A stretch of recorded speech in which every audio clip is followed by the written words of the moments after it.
So,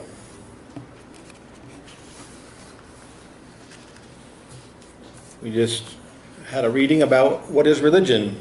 Now I ask you, what is Unitarian Universalism? On the surface, it might seem like a very straightforward question, right?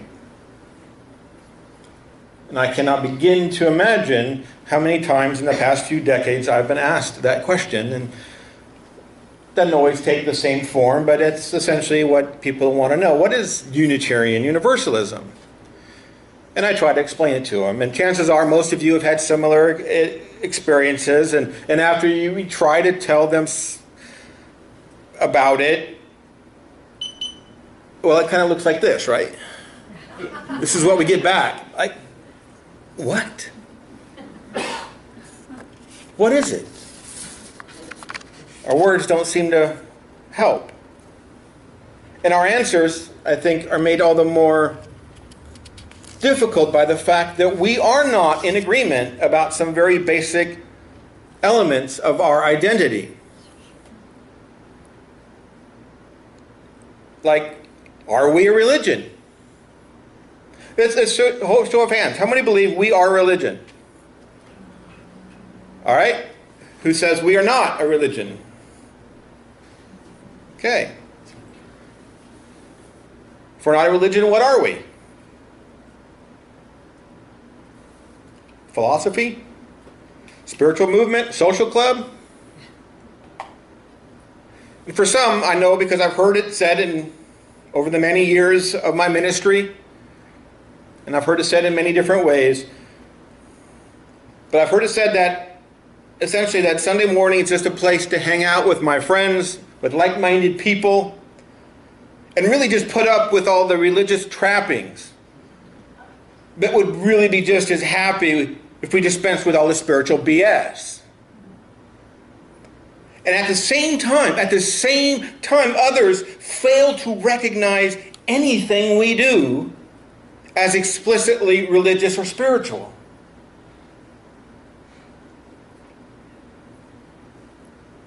Some say we're too spiritual, others not spiritual enough.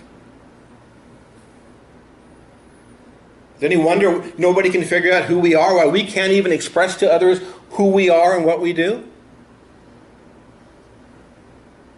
Are we a church? What is this thing we do on Sunday morning? With some guy up here speaking to you, what would somebody who's never seen or heard of Unitarian Universalism, they would say, oh, that must be a church, regardless of that name, fellowship out on the street. Sure, smells like a church, looks like a church, walks like a church, quacks like a church. What are we? Do we worship? Absolutely not, say some of us, but here we are on Sunday morning. Ministers. Some of us say they are essential, and others think of us as completely unnecessary. We are superfluous. We are not in agreement about our most basic identity. And from an institutional standpoint, that fact is a major reason the influence of Unitarian Universalism is shrinking. And in fact, Unitarian Universalism is shrinking. At the very time, more and more people stand in alignment with our principles and our values.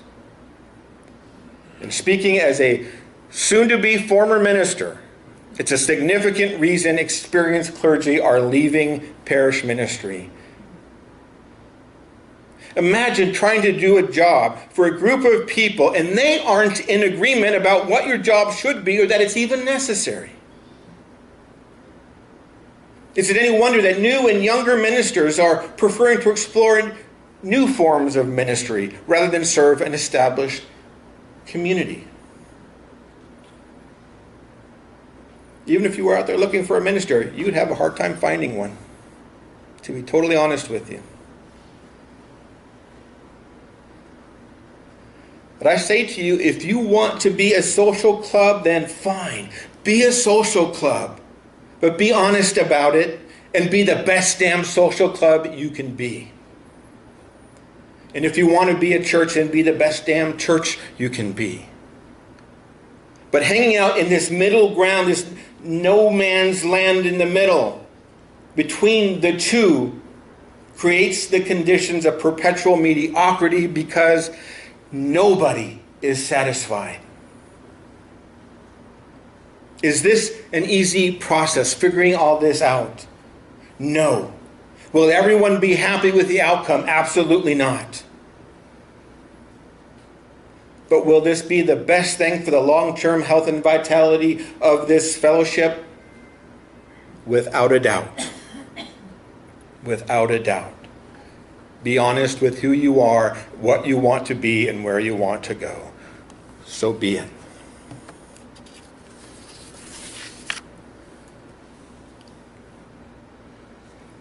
Now, I'm sure you're all familiar with the newest UUA logo. We have it on our sign, a version of it. When it was introduced a few years ago, there was an article in Boston Magazine about the marketing team that was hired by the Unitarian Universalist Association.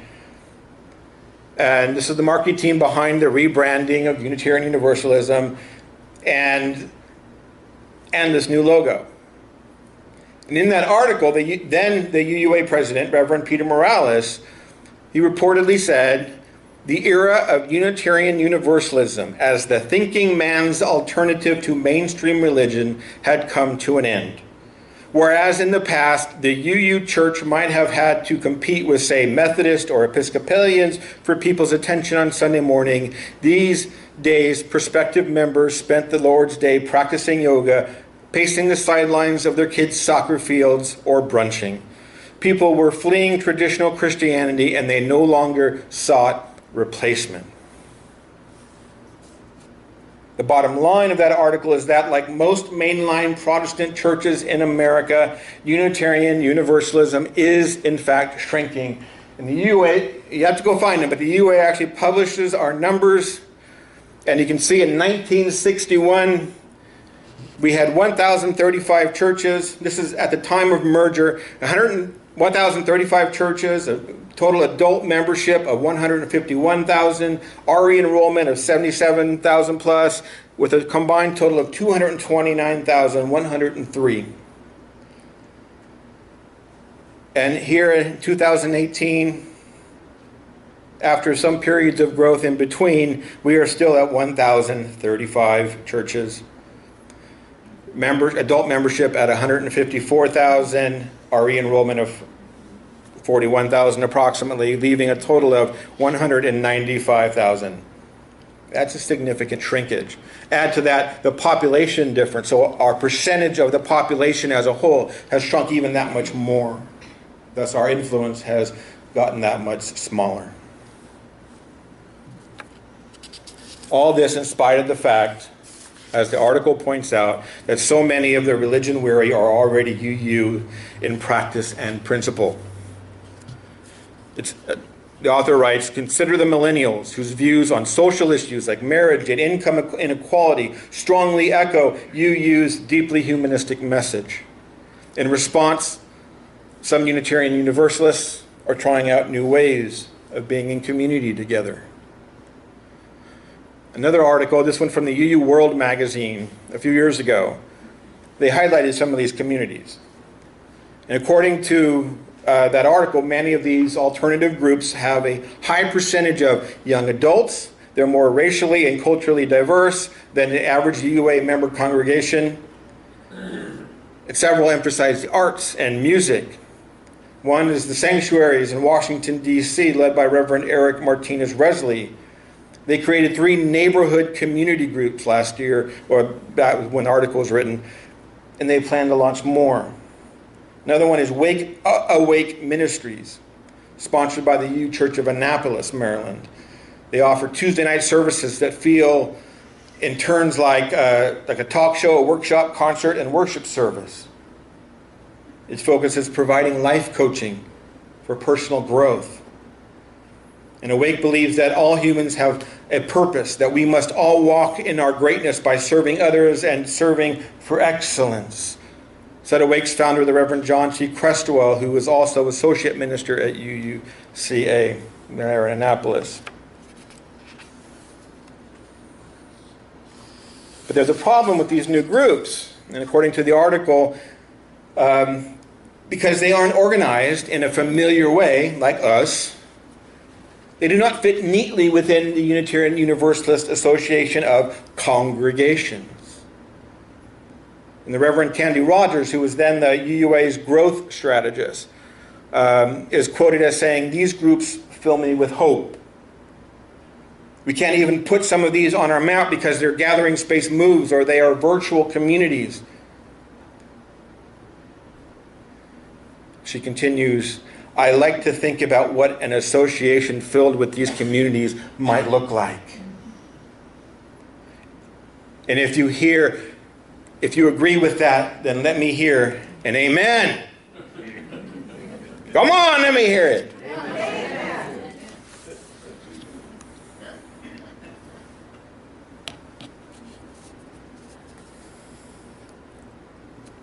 According to national surveys, more than 650,000 people identify as Unitarian Universalist. You saw how many people are actually members of our congregation. Less than a third of that.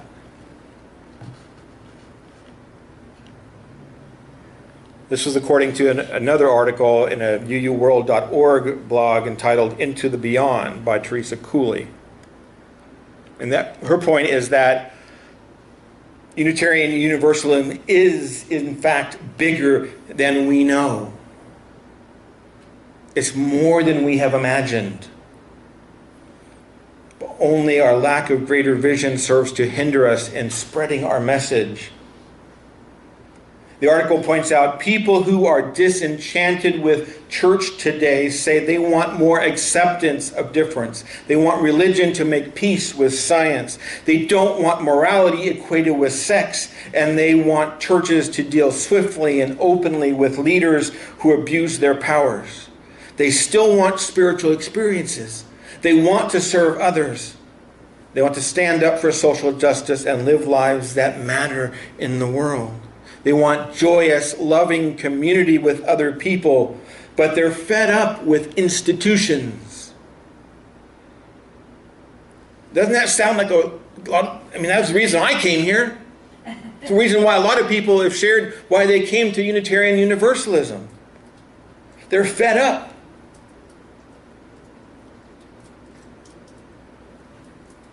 But again, it's pointed out in the article that the values we've always promoted match closely with these new millennials, these young people out there, and also with all the unchurched liberals of all ages. Yet, she says, despite our anti-institutional self-image, we still act like an institution in many ways. No, we are an institution. And so we act like one in all ways.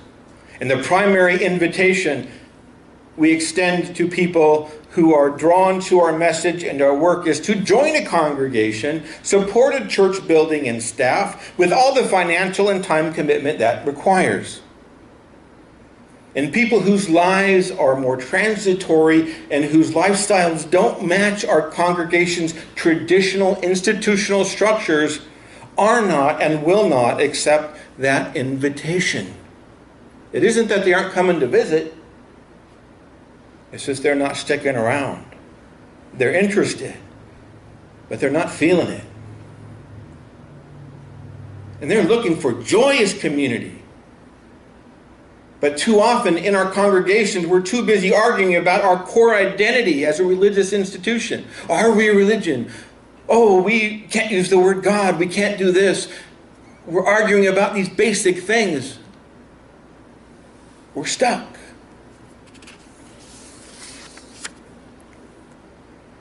But if there's hope to be found here, both for the future of Unitarian Universalism and the hope of all those people out there who share our values. The hope lies in our principles. Because when we actually look at the principles and the sources of Unitarian Universalism, and when we ask, are we religion? Those principles would say yes and no. Do we worship? Yes and no. Do we go to church? Yes and no. Do we need ministers? Yes and no.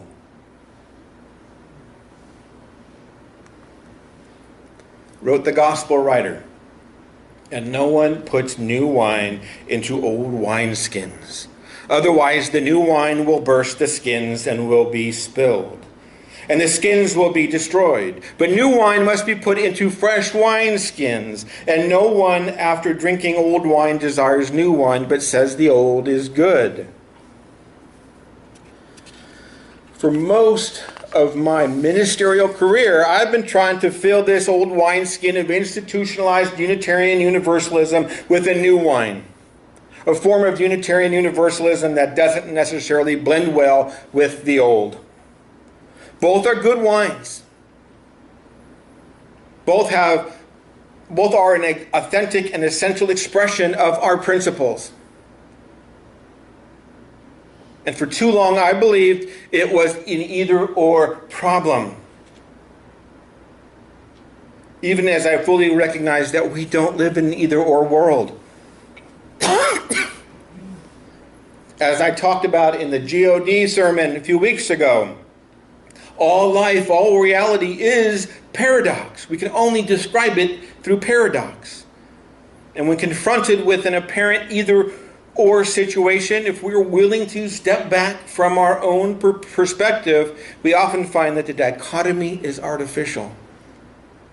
Our belief, our principles, and our sources, I believe that they're broad enough, strong enough to hold together a movement that includes both traditional churches or fellowships, whatever you want to call yourselves, with a building and staff, as well as nomadic, semi-permanent groups of people who share a common desire for spiritual experience and a sense of purpose.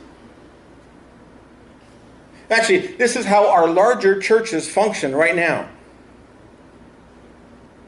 Big churches have lots of groups of people who meet all over the place and that come and go and meet the needs of different people and different groups. But we're given bad advice and say, look what they do. They're successful. Be like them. But we can't. We're trying to copy something that we just can't do. And we're falling short. And we blame ourselves. So instead of trying to squeeze the full breadth of Unitarian Universalism into this undersized box, maybe we can have a bunch of smaller boxes in an area, each doing what it does best, each serving the needs of those people who find themselves there. Think about it. It's a group with a building and a minister or staff doing what UUs have been doing for generations. Another group of UUs meeting totally separately, organized separately, meeting over there, who lead regular mindfulness classes and full moon drumming circles. And another group meets in members' homes, offering a more traditional UU Christian experience with prayer, communion, and Bible study groups. Each variety of wine, each vintage, gets its own skin, or bottle, or box, however you drink your wine. But when there's a call, all these various UUs get together to promote social justice, to build beloved community, to learn and grow from each other. Enough with this one-size-fits-all, love it or leave it attitude that we've been selling as Unitarian Universalism in our smaller churches. This is both inconsistent with our principles and just not practical. Our principles are both uniting and universal. They are big and bold enough to change the world, yet personal enough to transform a life. So why are we keeping this light of ours under a bushel? Why aren't we trying to be all that we can be? And there were people responded, "Blessed be."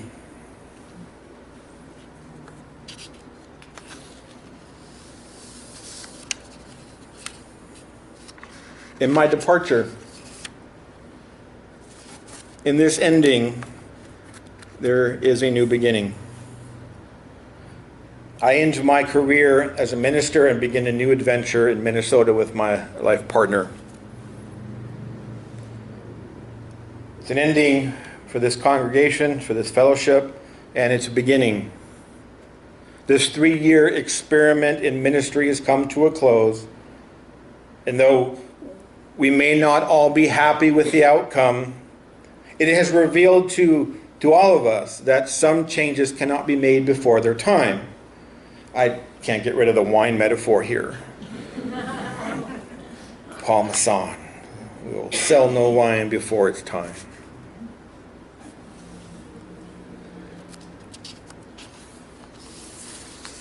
To mark this ending of my ministry, this one form of my ministry here, and the beginning of a new ministry that is yet to be named or formed, to mark the end of these 3 years and the beginning of whatever life will bring for all of us, I want to do something a little different today. The Catholic Church has a special ritual they do for priests who, for whatever reason, give up their spiritual call, their clerical collar. I do not know anything about this ritual. I don't know what it entails, but I like the idea of it. And considered what such a ritual might look like in a UU setting. When I was ordained, for the prayer of ordination, I asked the entire congregation to participate. Usually it was just one minister who did it, or two. But I asked everyone. I wanted everyone's blessing. It's hard to describe exactly what it looked like in my imagination. Well, hard to look like in reality, but in my imagination, well, it was kind of like the scene from the movie Avatar when the Na'vi welcomed Jake as one of them. Like this. Everybody creating a web.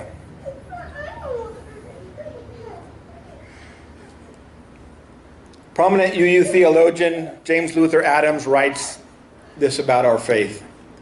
The goal is the prophethood and the priesthood of all believers.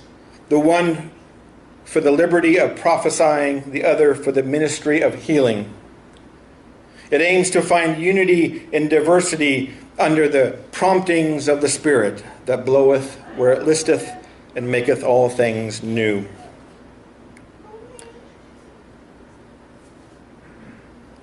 In that spirit, I'm going to do something a little different. We're getting an altar call. I'm going to put on my stole.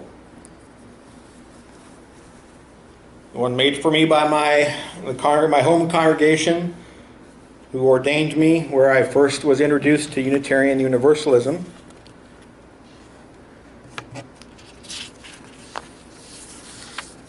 And I would like to invite anybody who would like to come forward, but especially those leaders on the board and of our many committees, to come forward and participate in this. We're all going to ask you to participate, but if you'd like to come forward, please do. Don't be afraid. Come on up. And as they move forward, I want everyone to stand up. I want everyone looking like this. I want everybody touching somebody in some way or another, appropriately.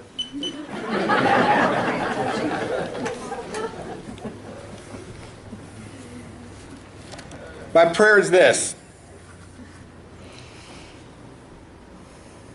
Namaste. I honor the place in you where the entire universe dwells. I honor the place in you which is of love, of truth, of light, and of peace. When you are in that place in you, and I am in that place in me, we are one. In the spirit of life and love, we are joined in the mission of our shared faith to side with love. In the coming months and years, in everything we do, hold to this truth. We are one. I ordain you to be priests and prophets of Unitarian Universalism, and I assign you with the singular task of loving the hell out of this world. And from this day forward, let your lights shine. Let it shine, let it shine, let it shine. Now let the congregation sing, let it shine with this little light of mine. So be it. Amen. Blessed be. Namaste.